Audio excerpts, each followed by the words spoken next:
Hello, what's up? Hello Philippines, hello world.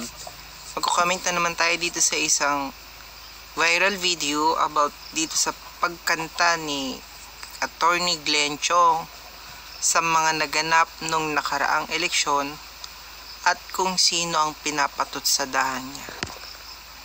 Kaya sabi ko, Lisa, I will be unforgiving, I will be very firm. Hindi ko gagawin to kung hindi ka traidor. Your pamilya mo traidor talaga. There you go. Si Lisa Marcos ang pinupunteriya niya dito.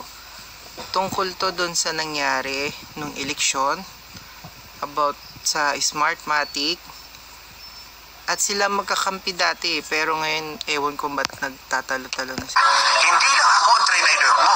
Imagine, you cut my head and put it on a silver platter kasi tumayaw si Smartmatic in front of you para kang si Herodes. There, yun na nga yun.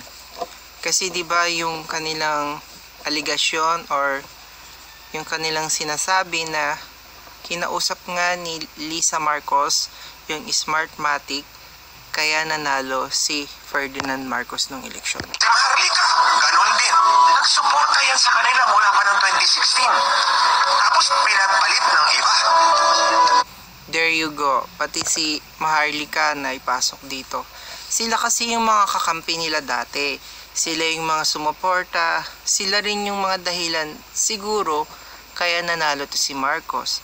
So kung ganun lang nangyari, ba't naniniwala sila na may magic ang botohan kung may ginawa nga talagang suporta? The same goes with Attorney Vic Rodriguez. Si SMNI is the biggest example. Binigyan sila. There you go. Pasok din tong si SMNI nga. Totoo nga naman kasi nagamit din nilang SMNI nung eleksyon. Pero ngayon, sila rin ang nagiging dahilan or isa rin sila sa magiging dahilan kung bakit mawawalan ng prangkisa ang SMNI. Platform nung kampanya, di po ba? Binigyan sila ng platform, alam natin yun. Tapos ano ginawa nila? Ginorgor. To quote the term of Maharlika, ginorgor. Yan, yung pambansang term ni Maharlika, kahit na nasa US siya, yan ang sumisikat na term niya na ginorgor. Ang ibig sabihin nito, lahat ng negative way ng pang-aasar, pang-aalas ka, pang-loloko, or whatsoever. Ito pa si China. You see why ganyan si Xi Jinping? Yung Chinese sa atin? Panahon ni President Duterte, walang water cannon. Diba? Yeah, that's true. Pero iba kasi yung pakiramdam ko dyan katulad nga ng sinabi ni Trillanes. May traidor nga.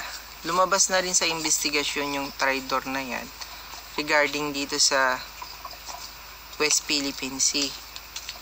So ang pagkakasabi kasi dito is parang kinausap na ni Duterte ang China or parang meron na siyang promise na ginawa. Ano kaya yon? Binigay niya na ang West Philippine Sea sa China? Hindi tayo kinakanyon. She is one. Kaya sabi, there you go. Marami silang patutsada kasi nga nilaglag sila or nawala na sila sa kupon ni Marcos. So anong ginagawa nila ngayon? Sinisiraan nila. Kung talagang loyal sila mulat sa poll, hindi sila bibitaw. Walang mangyayaring kalokohan na katulad nito ngayon.